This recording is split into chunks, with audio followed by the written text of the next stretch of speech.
प्रिय विद्यार्थियों, मैं doctor Uma Barret, associate professor Sanskrit.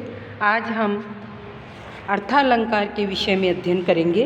अर्थालंकारों को सर्वप्रथम दो भागों में बांटा गया है, स्वभावोक्ति तथा अन्य अलंकारों में। इन अलंकारों की समष्टि को आचार्य दंडी ने वक्रोक्ति कहा है। अर्थात स्वभावोक्ति वे सभी अलंकार है जिनमें उक्ति वैचित्र्य नहीं है। जिनमें कुछ उक्ति वैचित्र्य पाया जाता है वे वक्रोक्ति के अंतर्गत है। इस प्रकार दंडी के मत से अर्थालंकारों के मुख्य दो भेद है, स्वभावोक्ति और वक्रोक्ति। स्वभावोक्ति ही वक्रोक्ति चेति वांगमय, पर दंडी द्वारा मान्य यह वक्रोक्ति उस वक्रोक्ति से सर्वथा भिन्न है जिसे रुद्रट ने शब्दालंकारों के अंतर्गत माना है। दंडी से भी पहले आचार्य भामह ने दंडी द्वारा मान्य वक्रोक्ति को ही समस्त अलंकारों का उपजीव्य माना था। स एषा सर्वे वक्रोक्तिरनर्थो विभाव्यते यत्नोरयाम कवीनाम कार्यः को अलंकारो अनया विना। इन अर्थालंकारों के ऊपर कई वर्ग किए गए हैं। इनमें सादृश्य मूलक वर्ग प्रधान है। इनमें उपमान और उपमेय के गुण, क्रिया आदि साधर्म्य को लेकर उक्ति वैचित्र्य का विधान किया जाता है। इनमें भी प्रधान उपमा है, क्योंकि यह उपमा सभी साधर्म्य मूलक अलंकारों में विद्यमान रहता है। इसी उपमा की उक्ति के कुछ हेर फेर से अलंकार बन जाते हैं। उपमा के इसी महत्व को दिखाने के लिए अप्पय दीक्षित ने उनकी तुलना नर्तकी से की है, जो नाना अलंकारों की भूमिका में काव्य मंच पर आकर सहृदयों के मन को आकृष्ट करती है। उपमा का प्रयोग वेदों में, निरुक्त में, नाट्यशास्त्र में भी हुआ है, जो इसकी प्राचीनता का द्योतक है। काव्य दीपिकेकार ने दंडी द्वारा निर्दिष्ट उपमा का लक्षण इस प्रकार दिया है, प्रस्फुटम सुंदरम साम्यम उपमेत्य अभिधीयते। अर्थात जहाँ दो वस्तुओं में साधर्म्य के आधार पर समानता का वर्णन किया जाए वहाँ उपमा अलंकार होता है। यह समानता या साम्य पूर्णतया स्पष्ट अर्थात वाच्य होनी चाहिए, क्योंकि रूपक, उत्प्रेक्षा और आदि अलंकारों में साम्य शब्दों द्वारा कथित न होकर गम्य रहता है। यह साम्य सुंदर भी होना चाहिए, क्योंकि सुंदर अर्थात चमत्कार जनक न होने पर गौरीव गवयः के समान वहाँ उपमा अलंकार न होगा, अपितु एतन् मुखम कमलमिव मनोज्ञम अस्ति, ऐसे सुंदर साम्य में ही यह अलंकार होगा। उपमा का साम्य या साधर्म्य कहीं गुणगत, कहीं क्रियागत और कहीं उभयगत भी होता है। इनके उदाहरण आगे दिए गए हैं। जैसे कि आचार्यों ने शब्दगत साम्य में भी उपमा अलंकार माना है, पर शब्दगत साम्य होने पर श्लिष्टोपमा भी हो सकती है, उपमा नहीं। जैसे सकल कलम पुरम एतत् चातम संप्रति सुधांशु बिंबमेव।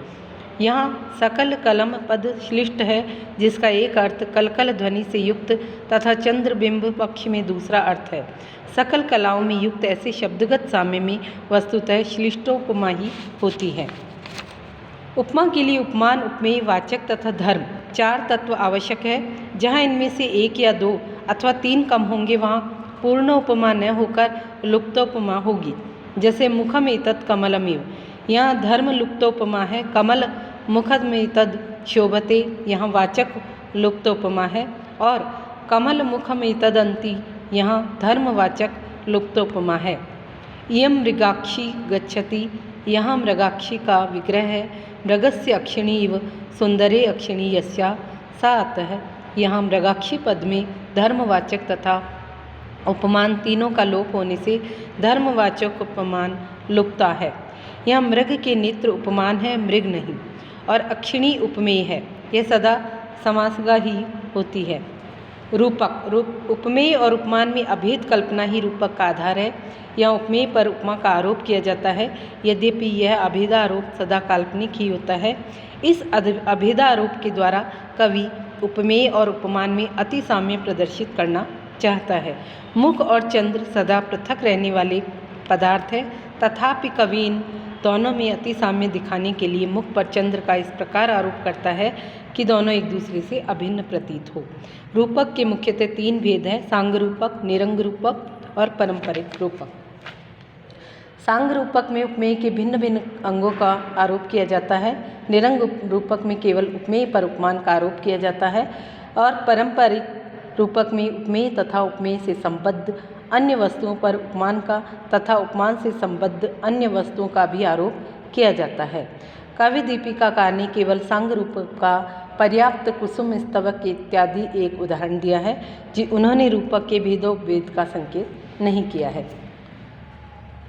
उत्प्रेक्षा अलंकार ज्ञानम उत्कटा प्रकृष्टस्य उपमानपेक्षा ज्ञानम उत्प्रेक्षा अर्थात जहाँ उपमेय पर उपमान का उत्कटता से ज्ञान हो या प्रस्तुत पर जहाँ अप्रस्तुत का उत्कट कोटिक ज्ञान हो वहाँ उत्प्रेक्षा होती है। इस उत्प्रेक्षा को विद्वानों ने उत्कैटिक कोटिक संशय भी कहा है, जिसका तात्पर्य है कि संशय में तो चित्तवृत्ति के सामने समान कोटिक दो ज्ञान रहते हैं और फलतः चित्तवृत्ति किसी एक निश्चय पर नहीं पहुंच पाती। वह संदेहग्रस्त ही बनी रहती है, जिसे मुख है या चंद्रमा या उभय कोटिक संशय है। अतः ऐसी स्थिति में संदेह अलंकार होता है। उत्प्रेक्षा में एक कोटि की उत्कटता से ज्ञान हो जाता है, यदि भी यहाँ भी चित्तवृत्ति किसी निश्चय पर नहीं पहुँच पाती, तथापि उसका झुकाव उपमान कोटि की ओर अधिक हो जाता है, इसीलिए इसे उत्कैटिक कोटिक संशय कहा जाता है। यद्यपि इसका भी आरंभ संशय से ही होता है, तथापि इसमें उपमान कोटि का उत्कटता से ज्ञान हो जाता है, अर्थात उत्प्रेक्षा में निश्चय ज्ञान न होने पर भी उपमेय और उपमान की संभावना कर ली जाती है। वस्तुतः संभावना निश्चय और संशय के बीच की स्थिति है। ऐसी ही स्थिति यह अलंकार होता है।